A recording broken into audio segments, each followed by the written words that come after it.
गुरुदेव, हमने संहारकासुर को चारों दिशाओं में भेज दिया है। शीघ्र ही असुर और दैत्य एकत्रित होना आरंभ हो जाएंगे। होने दो एकत्र तारकासुर। अपनी शक्तियों को और बढ़ाओ और संपूर्ण सृष्टि पर अपना विजय ध्वज फहराने के लिए तैयार हो जाओ। पिताश्री! पिताश्री! पिताश्री! पिताश्री! अद्भुत, अविश्वसनीय, अकल्पनीय, अद्भुत पिताश्री, अद्भुत! संहारकासुर, हमने तुम्हें असुरों को एकत्रित करने के लिए भेजा था और तुम यहाँ? पिताश्री, हम असुरों को एकत्रित करने ही गए थे, किंतु वहाँ एक ऋषि कुमार गणेश की स्तुति कर रहा था। क्या?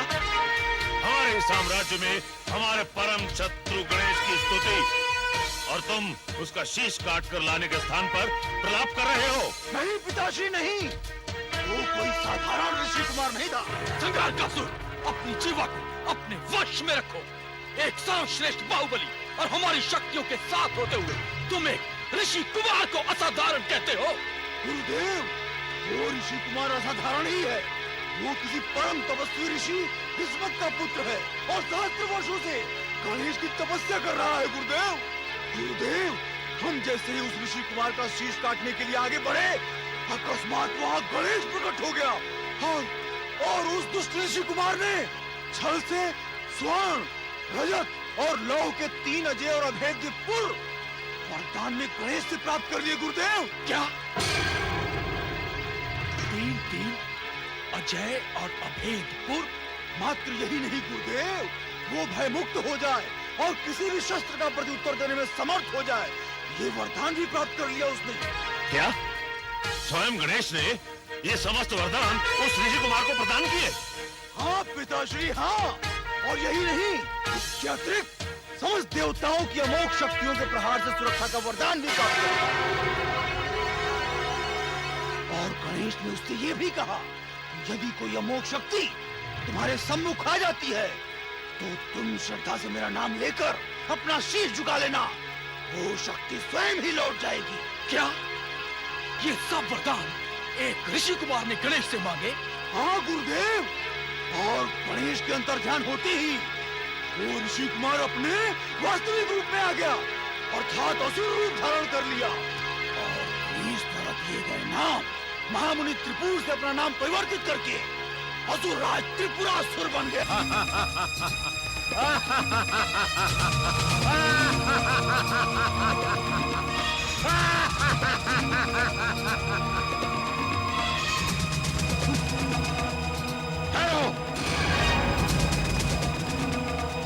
और तुम सभी हमारे समक्ष अपना शीश झुकाओ। कौन हो तुम और तुमने कैलाश पर आने का साहस कैसे किया? मूर्ख, समस्त लोगों का विजेता और महाबलशाली दैत्य सम्राट त्रिपुरासुर से उसका परिचय पूछने का परिणाम जानते हो? तुम्हें और कैलाश पर रहने वाले समस्त वासियों को ये मेरी चेतावनी है। क्या से तुम सब लोग हमारी पूजा करो, मात्र हमारी पूजा, ये हमारा आदेश है। और ध्यान से सुनो, मुझे छोड़कर किसी और की पूजा करने वाले का शीश काट कर धरती को अर्पित कर दिया जाएगा। अर्पित तो तुम्हारा शीश होगा दुष्ट असुर, जो तुमने कैलाश पर आकर कैलाशवासियों को ललकारने का दुस्साहस किया है। दुस्साहस नहीं, ये हमारी चेतावनी है इंद्र, चेतावनी। महाबली महापराक्रमी दैत्य सम्राट त्रिपुरासुर के समक्ष अपनी जीवा चलाकर तुमने अपनी मृत्यु को ही आमंत्रित नहीं किया है, अभी तुम मेरे प्रहार के लक्ष्य बन गए हो। अब इसका दुष्परिणाम भी देखो इंद्र। दुष्परिणाम? संभवतः तुम देवेंद्र की शक्ति से परिचित नहीं हो अहंकारी। शक्ति का अर्थ तो योद्धा जानते हैं अग्निदेव। अप्सराओं के नृत्य में रमे रहने वाला इंद्र क्या जाने शक्ति का अर्थ। ए दुष्ट असुर, तुम अपनी शिष्टाचार की मर्यादा तोड़ रहे हो। शांत होकर अति शीघ्र यहाँ से निकल जाओ, अन्यथा हमारा प्रहार तुम्हारी मृत्यु का कारण बन जाएगा।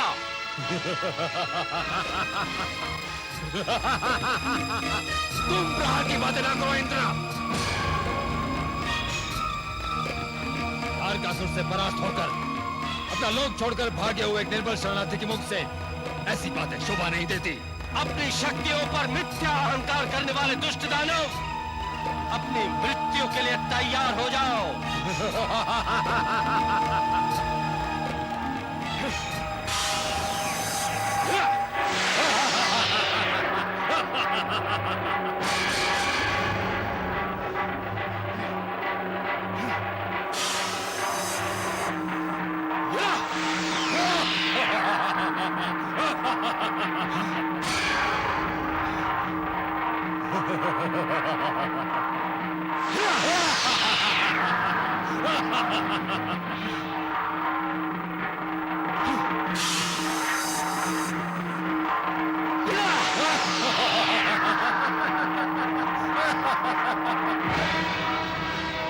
हे देवेंद्र, ये कोई साधारण असुर प्रतीत नहीं हो रहा है। इसकी शक्ति भी असाधारण है। इससे पूर्व के हम इसके प्रहार से आहत हो जाएं, आप अपने अमोघ अस्त्र वज्र का प्रहार करके इसे समाप्त कर डालें। ऐसा ही होगा अग्निदेव, ऐसा ही होगा।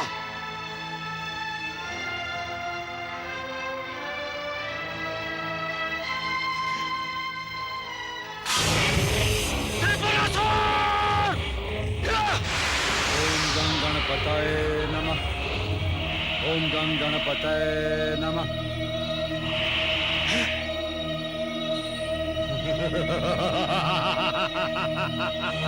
आश्चर्य, घोर आश्चर्य इंद्रदेव। हाँ देवेंद्र, ये अत्यंत आश्चर्य का विषय है कि आपका सर्वशक्तिशाली अमोघ अस्त्र वज्र भी इस पर कोई आघात नहीं कर पाया। इसने गजानन गणेश के नाम का स्मरण किया है, फल स्वरूप हमारा कोई भी शस्त्र इस पर आघात नहीं कर पा रहा। हाँ देवेंद्र, इसे गजानन गणेश का वरदान प्राप्त है। हमें तुरंत गजानन गणेश के पास चलकर इस स्थिति से अवगत कराना होगा। वही इस समस्या का कोई समाधान ढूंढ लेंगे।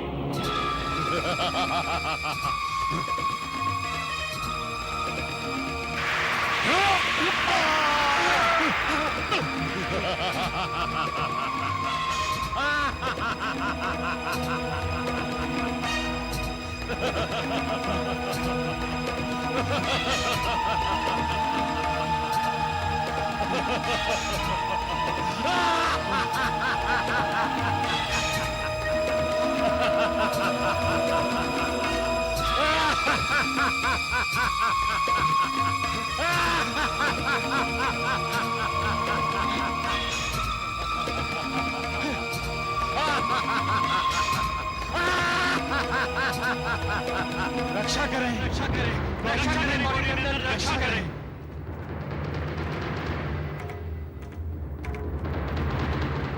आप समस्त देवता इतने भयभीत और आतंकित क्यों हैं? गौरी नंदन, वो दुष्ट असुर हमें चेतावनी देकर गया है कि आज के बाद समस्त सृष्टि में उसी की पूजा एवं आराधना होनी चाहिए, अन्यथा इसका परिणाम समस्त सृष्टि को भुगतना पड़ेगा। समस्त सृष्टि में एक असुर की आराधना और पूजा किसकी मृत्यु से आमंत्रित कर रही है, जो वो कैलाश पर आकर इस प्रकार का आदेश देने का दुस्साहस कर रहा है। दुस्साहस की तो उसने समस्त सीमाएं लांघ ली हैं गौरी नंदन, देवेंद्र के साथ युद्ध करके। देवेंद्र के साथ युद्ध करने का दुस्साहस? यदि एक असुर कैलाश की शांति भंग करने या आपसे युद्ध करने का दुस्साहस कर रहा था, तो आपको उस स्थिति में उस असुर पर अपने वज्र का प्रहार कर उसे मृत्यु के गर्भ में पहुंचा देना चाहिए था देवेंद्र। किया था गजानन, वज्र प्रहार भी किया था, किंतु वो दुष्ट वज्र को प्रणाम करके आपके नाम का स्मरण करने लगा। ये तो सर्वविदित है गजानन कि आपके नाम के स्मरण मात्र से ही सारी विघ्न बाधाएं टल जाया करती हैं। अतः वो वज्र भी असुर को बिना आहत किए वापस लौट गया, क्योंकि उसको आपका वरदान प्राप्त था गजानन। ये कैसा वरदान दे दिया आपने गजानन। मात्र एक तारकासुर ने ब्रह्मदेव द्वारा दिए गए वरदानों को प्राप्त करके तीनों लोगों को इतना आतंकित कर दिया है कि हमें अपनी जीवन सुरक्षा हेतु कैलाश पर शरण लेने के लिए विवश होना पड़ा। हे गजानन, अब आप ही बताइए, यदि त्रिपुरासुर भी इसी प्रकार वरदान प्राप्त करके उत्पात की समस्त सीमाएं लांघना प्रारंभ कर देगा, तो इस सृष्टि का क्या होगा गजानन?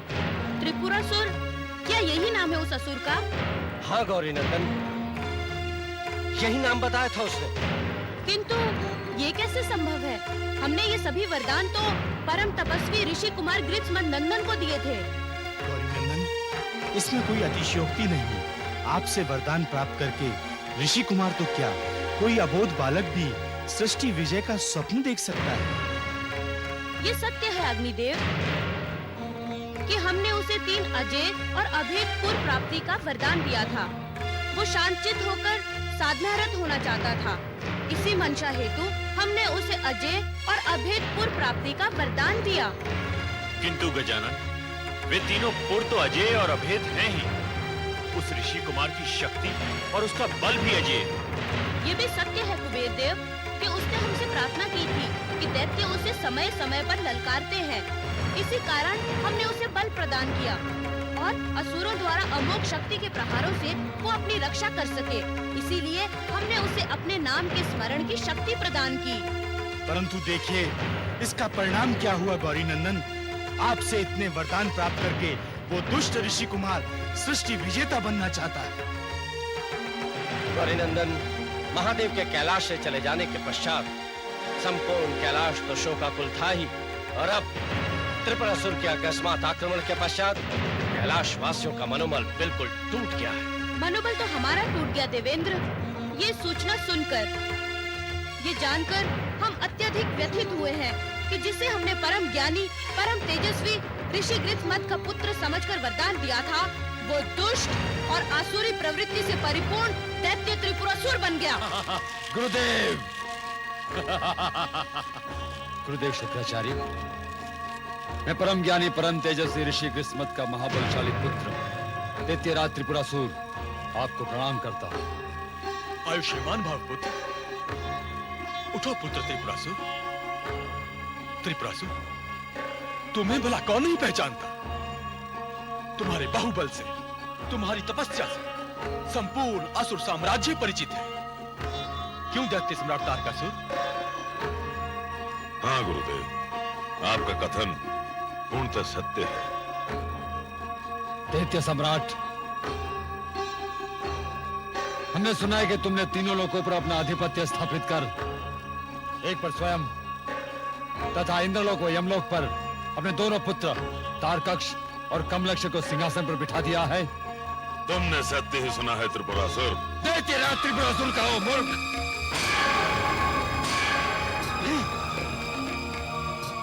और ध्यान रहे, भविष्य में कभी भी हमारी उपस्थिति में शीश उठाने का दुस्साहस मत करना और सदैव अपने हाथ बांधे रखना। हमारे सम्मुख स्वतंत्र रूप से बात करने का अधिकार संपूर्ण सृष्टि में मात्र 2 श्रद्धे को है। प्रथम परम ज्ञानी पिताश्री और दूसरे गुरुदेव शुक्राचार्य। तुम धन्य हो पुत्र, और धन्य है तुम्हारे पिताश्री जिन्होंने तुम्हें इतने अच्छे संस्कार दिए हैं। गुरुदेव, हमें पिताश्री द्वारा दिए गए अच्छे संस्कारों की आवश्यकता नहीं है। हमें आवश्यकता है तो आपके द्वारा दिए जाने वाले आसुरी प्रवृत्ति के संस्कारों की, जिनकी छत्र छाया में हम संपूर्ण सृष्टि पर अपना एकाधिकार कर सकें और संपूर्ण सृष्टि पर एक ही नाम का भय व्याप्त हो, दैत्यराज त्रिपुरासुर का। अवश्य होगा पुत्र, अवश्य होगा। जब तुम्हें स्वयं गणेश से वरदान प्राप्त हो, तो भला संपूर्ण सृष्टि में तुम्हारा सामना कौन कर सकेगा? क्यों तारकासुर? हाँ, गुरुदेव सत्य ही कह रहे हैं। ये तो हमारे लिए बड़ी प्रसन्नता की बात है कि आप संपूर्ण सृष्टि पर दैत्य परंपरा का विजय ध्वज लहराना चाहते हैं। इसके लिए हमारा पूर्ण सहयोग आपके साथ है। हम संपूर्ण दैत्य साम्राज्य में आपके कथन की घोषणा कर देंगे। गुरुदेव की उपस्थिति में अपने तीनों लोकों का स्वामी हम आपको घोषित करते हैं। दैत्यराज त्रिपुरासुर कभी भिक्षा ग्रहण नहीं करता तारकासुर। हमें तीनों लोगों की अभिलाषा नहीं है। हमें अभिलाषा है तो ब्रह्मलोक और क्षीर सागर की।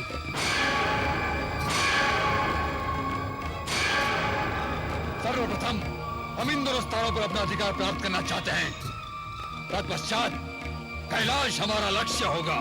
त्रिपुरासुर, वास्तव में तुम ही संपूर्ण सृष्टि के सम्राट बनने का अधिकार रखते हो।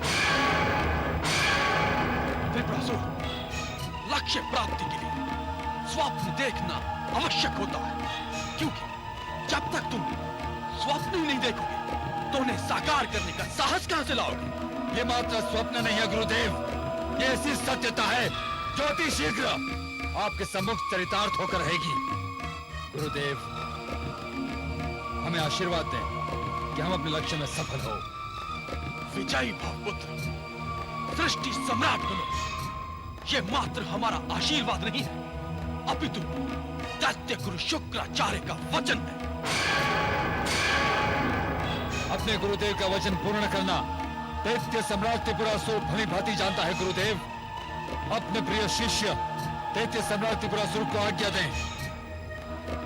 जाओ पुत्र जाओ, हमारा आशीर्वाद सदैव तुम्हारे साथ रहेगा। प्रणाम गुरुदेव।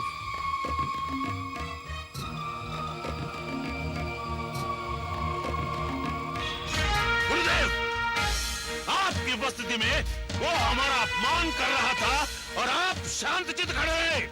नहीं तारकासुर, नहीं, वो तुम्हें अपमानित करके नहीं गया है, वो तुम्हारे आलस्य को चुनौती देकर गया है।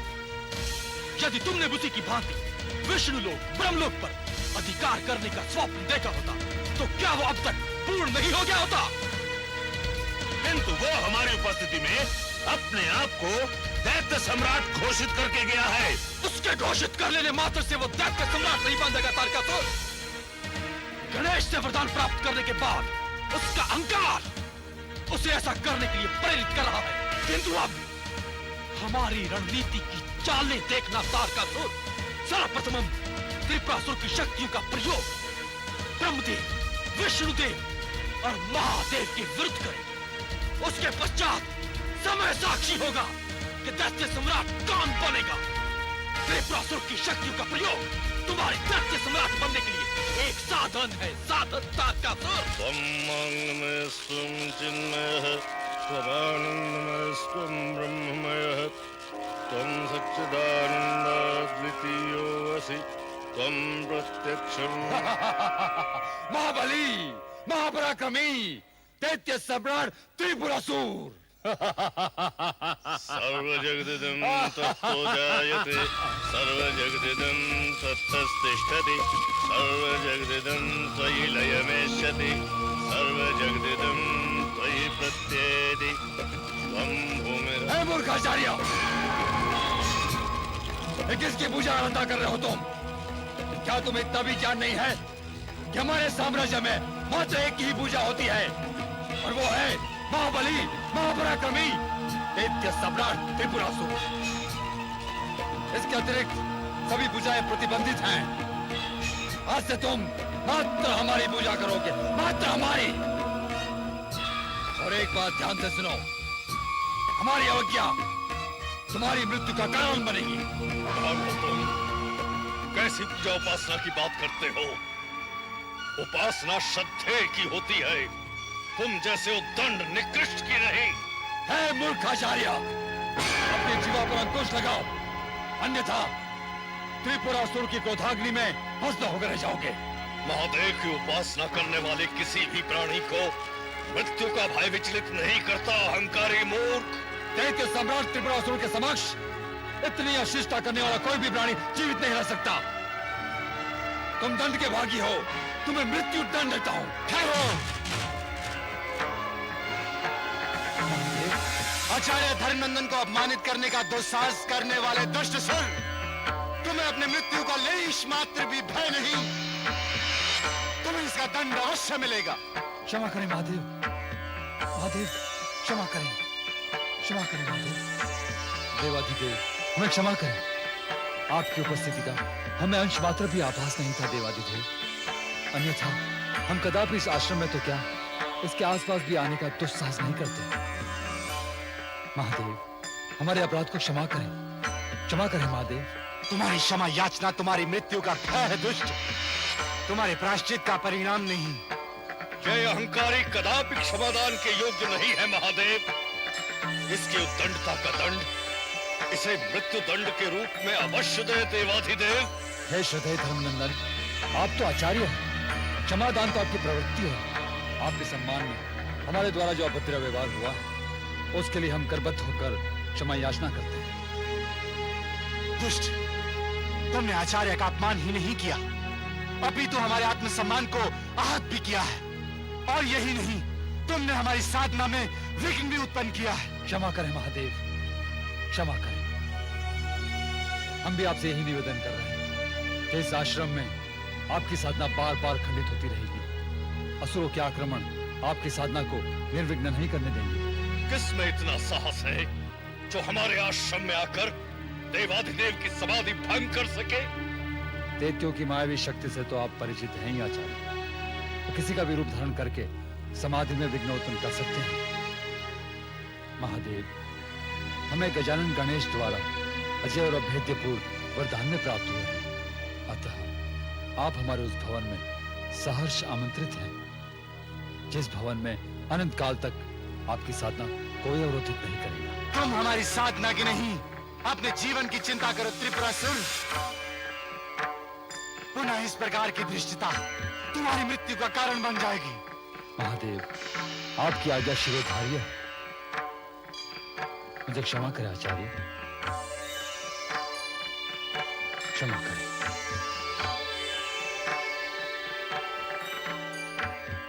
त्रिपुरासुर का अपमान, दैत्य सम्राट त्रिपुरासुर का अपमान, जिसके आतंक से समस्त सृष्टि भयभीत हो, जो समस्त लोगों का अजय शासक त्रिभुवन नरेश बनने वाला हो, उस महापराक्रमी त्रिपुरासुर का अपमान, घोर अपमान। और वो भी आज अकिंचन भृगुवंशी पुरोहित द्वारा। यदि महादेव बीच में न आते तो आचार्य पुरोहित हमारे प्रहार का लक्ष्य बनकर मृत्युदंड का भागी हो जाता। महादेव के द्वारा यदि हमारे पुरों के ध्वस्त होने का श्राप मुझ पर ना होता तो विघ्नेश्वर गणेश की शपथ, हम महादेव के कृत्य का दंड दे चुके होते। हमें अपने भविष्य की रणनीति बनानी होगी। समस्त सृष्टि पर अपना विजय ध्वज फहराने की योजनाओं की शीघ्र ही रचना करनी होगी। अरे, ये तो विश्वकर्मा है, शिल्पकार विश्वकर्मा। संभवतः तुम ही हमारी रणनीति का पहला चरण हो। महामुनि विश्वकर्मा, महामुनि विश्वकर्मा, हमारा प्रणाम स्वीकार करें। आयुष्मान भव वत्स। परंतु हम आपके परिचय से अनभिज्ञ हैं। कृपा करके अपने विषय में बताएं कि आप कौन हैं। हे मुनीश्वर, हम गजानन गणेश के परम भक्त हैं, त्रिपुरासुर। आपके हमारे समक्ष आने की इच्छा से हमें अवगत कराएं महाबली त्रिपुरासुर। महाबली त्रिपुरासुर कहकर इस अकिंचन गणेश भक्त को लज्जित न करें मुनीश्वर। हम तो आपको गजानन गणेश द्वारा दिए गए वरदान का स्मरण कराने आए हैं। गजानन गणेश का वरदान? कैसा वरदान? और इस वरदान से हमारा संबंध क्या है? स्पष्ट करें। हे मुनीश्वर, हमें गजानन ने 3 अजय और अभेद्य पुरों का वरदान दिया है। भव्य और आकर्षक पुरों के निर्माण के लिए ही सृष्टि के सर्वश्रेष्ठ शिल्पकार और भवन निर्माता के समक्ष आए हैं। हमारी प्रार्थना स्वीकार करें मुनीश्वर, और हमारे लिए ये 3 पुर निर्मित कर दें। हम इन पुरों में साधनारत होकर गजानन गणेश का निर्विघ्न ध्यान करना चाहते हैं। गजानन गणेश का आदेश हमारे लिए शिरोधार्य है त्रिपुरासुर। उनके मनोवांछित इच्छा हमारे लिए सर्वोपरि उत्तरदायित्व बन जाती है।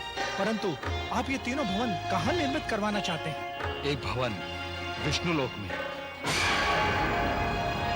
और दूसरा भवन हम ब्रह्मलोक में बनवाना चाहते हैं। एक विष्णुलोक में भवन और दूसरा ब्रह्मलोक में, और तीसरा भवन आप कहाँ बनवाना चाहते हैं?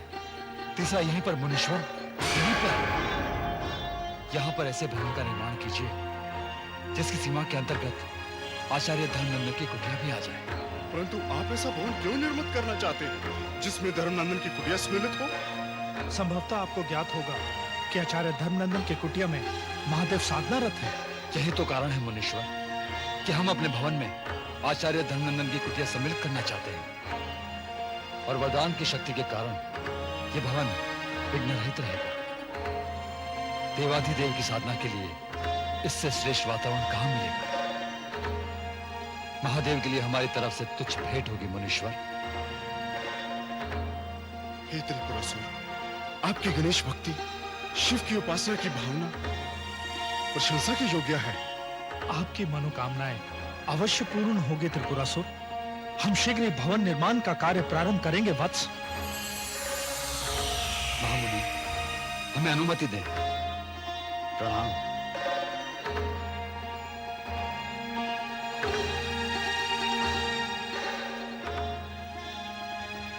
हे महामुनि, मुझे त्रिपुरासुर के उद्देश्य पर शंका हो रही है। शंका का तो विषय है ही वीरभद्र। तीनों लोक में एक एक भवन निर्माण करने की पृष्ठभूमि में अवश्य कोई कलुषित भावना दिखाई दे रही है। हमें अतिशीघ्र ब्रह्मदेव और विष्णुदेव को सूचना देनी होगी। स्वामी, कैलाश से लौटने के पश्चात मन सदैव ही देवी पार्वती के लिए चिंतित रहता है। हाँ देवी, कैलाश की चिंता हमें भी सदैव सताती रहती है, किंतु हम भी कुछ करने में असमर्थ हैं। परंतु स्वामी, महादेव के जाने के पश्चात शिवांश की उत्पत्ति कैसे होगी, जिसके लिए पुण्य जैसे व्रत का अनुष्ठान किया गया? और हमारा दुर्भाग्य तो देखिए कि हम ही उसके प्रमुख होता बनाए गए। देवी, ये दुर्भाग्य की बात नहीं है, ये तो समय का प्रभाव है जो सदैव एक जैसा नहीं रहता। प्रणाम लक्ष्मी नारायण। कल्याणमस्तु। महामुनि विश्वकर्मा, देवी पार्वती सकुशल तो है? कैलाश पर किसी प्रकार का अनिष्ट तो नहीं घटित हुआ? नहीं देवी, कैलाश पर किसी प्रकार की कोई अनिष्ट घटना घटित नहीं हुई। और देवी पार्वती? ये क्या महामुनि, आपकी आंखों में अश्रुकण? आप कुछ बोलते क्यों नहीं? क्या बोलूं श्री हरि, आप तो सर्व ज्ञाता हैं। आपके आने के पश्चात माता पार्वती ने अपने को भवन के द्वार अंदर से बंद कर लिए हैं और अन्न जल पूर्णतः त्याग दिया है। ये आप क्या कह रहे हैं महामुनि? महामुनि विश्वकर्मा, क्या आप यही सूचना देने के लिए आए हैं? नहीं श्री हरि, हम तो जो विकट समस्या उत्पन्न होने वाली है उससे आपको अवगत कराने आए हैं। ऐसी कौन सी समस्या उत्पन्न होने वाली है जिसे आप देवी पार्वती के कोप भवन में जाने से भी अधिक विकट मान रहे हैं? त्रिपुरासुर देवी, दैत्यराज त्रिपुरासुर। त्रिपुरासुर? वो क्या चाहता है? वो चाहता है कि ब्रह्मलोक और यहाँ विष्णु लोक पर अजय और अभेद्य भवन का निर्माण हो। ये कैसे संभव है? यही तो समस्या है देवी। ये संभव है क्योंकि उसने गजानन गणेश से तीनों भवन के निर्माण का वरदान प्राप्त कर लिया है जो अजय और अभेद होंगे। किंतु त्रिपुरासुर भवन का निर्माण ब्रह्मलोक या विष्णुलोक में ही क्यों करना चाहता है? देवी, संभवतः त्रिपुरासुर विष्णु लोक और ब्रह्म लोक को अपने अधीन करने की इच्छा रखता होगा। नारायण, आप जानते हैं आप क्या कह रहे हैं? हाँ देवी, हम भली भांति जानते हैं कि हम क्या कह रहे हैं। आप क्या भली भांति जानते हैं? यही कि त्रिपुरासुर वरदान के अनुसार अजय और अभेद्यपुर का निर्माण करा लेगा, या फिर ये कि उसके पश्चात वो हमारे विष्णु लोक पर भी अपना अधिकार कर लेगा, या ये जानते हैं कि हमसे हमारा निवास स्थान छिन जाने के पश्चात हम भी कई शरणार्थियों की भांति अपना जीवन व्यतीत कर रहे होंगे। ये जानते हैं आप? देवी, इतनी व्यथित और अधीर ना हो। कोई असुर हमसे हमारा लोक, हमारा निवास स्थान छीनकर अपना आधिपत्य जमाना चाहता है, और आप चाहते हैं कि मैं अधीर और व्यथित भी ना हूं। देवी, ये सब त्रिपुरासुर गजानन गणेश्वर के वरदान के कारण कर रहा है। तो आप देवगण असुरों को इस प्रकार का वरदान देते ही क्यों हैं? ब्रह्मदेव द्वारा दिए गए वरदान के कारण ही तारकासुर ने इंद्रादि देवताओं को कैलाश पर शरणार्थियों की भांति अपना जीवन व्यतीत करने पर विवश किया। और उसी के कारण महादेव धर्मनंदन के अधीन उसके आश्रम में है। और महादेव के बिना देवी पार्वती अपने आप को कोप भवन में बंद करके अन्न जल त्याग कर अपना जीवन समाप्त करने पर विवश है। क्या ये एक वरदान सृष्टि के लिए कम विनाशकारी था जो गणेश ने एक और वरदान दे दिया? देवी, वरदान सृष्टि के विनाश को ध्यान में रखकर कदापि नहीं दिया जाता है। वरदान तो भक्त की भक्ति, सहस्त्र वर्षों की कठोर तपस्या को ध्यान में रखकर दिया जाता है। तो उस तपस्या के पीछे छिपे कुंठित और कलुषित मन का तो आपको ध्यान रखना चाहिए ना। देवी, जब भक्त अपने भगवान की निश्चल और निष्काम भावना से सहस्त्र वर्षों तक भक्ति करता है, तो भगवान भी अपने भक्त के कलुषित मन की ओर ध्यान नहीं देते, बल्कि उसकी कठोर तपस्या, सहस्त्र वर्षों की सघन तपस्या को ध्यान में रखकर वरदान देते हैं। देवी, क्या आपने गजानन गणेश्वर को वरदान देते समय यह कभी सोचा भी था कि गजानन गणेश्वर अपने भक्त की इच्छा पूर्ति के लिए उसे ऐसा वरदान देंगे जिसके कारण हमें अपने लोक को छोड़ने के लिए विवश होना पड़े? क्षमा करे देवी। श्री हरि, हमें समस्या का निवारण करने के लिए अतिशीघ्र गजानन गणेश के समक्ष चलना चाहिए। हे महामुनि विश्वकर्मा, आपका कथन उचित है। हमें शीघ्र अतिशीघ्र गजानन गणेश्वर के समक्ष उपस्थित होना है। वरदान तो हम दे चुके हैं श्री हरि विष्णुदेव, और दिए हुए वरदान को पुनः मांग लेना या उसे भंग करना वरदान की मर्यादा के विपरीत है। हम ऐसा करने में असमर्थ हैं। हम ऐसा करने में असमर्थ हैं विष्णुदेव। असमर्थता किसी भी समस्या का अंतिम विराम होता है गजानन, समाधान नहीं होता।